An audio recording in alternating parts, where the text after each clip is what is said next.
Mein Name ist Stefan Rolli, ich bin Betriebsleiter der Firma Moser AG. Wir stellen nutzlastoptimierte Aufbauten im Nutzfahrzeugsektor mit einem Gesamtgewicht von mindestens 18 Tonnen herstellen. Wir sind sehr stolz darauf, dass unsere Produkte sehr einfach, simpel und gleich qualitativ sehr hochwertig verarbeitet werden hier am Standort in Steffisburg.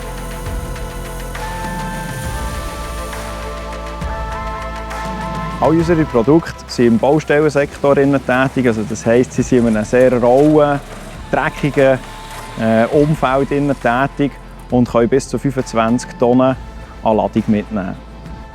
Der Ablauf ist so, dass wir das Fahrzeug angeliefert bekommen.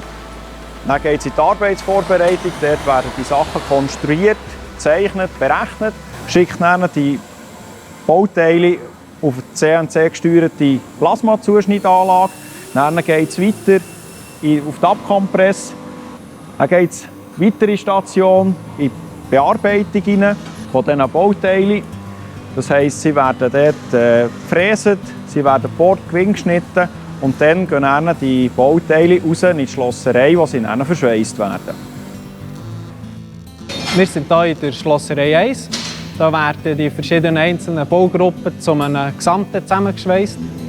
Und weil im Einsatz unsere Kipperaufbauten hohen Belastungen ausgesetzt sind, ist hier eine qualitativ hochwertige Schweissnaht von zentraler Bedeutung.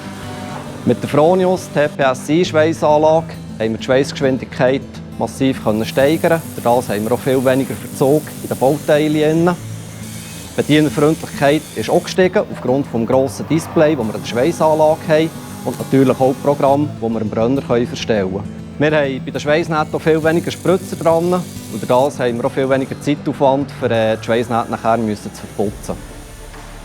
Nach der Schlosserei 1 und 2 werden die Komponenten am Fahrzeug hier angepasst. Anschliessend kommen sie in die Hydraulik, da werden die Hydraulikkomponenten angepasst, Ventil ausgelegt, Schläuche gemessen.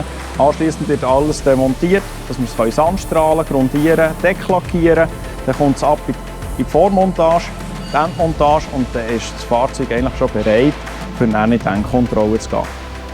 Nach der Endkontrolle verlässt der Lastwagen mit dem neuen Aufbau das Werk in Steffisburg und ist bereit, für neue Lasten und neue Aufgaben zu übernehmen.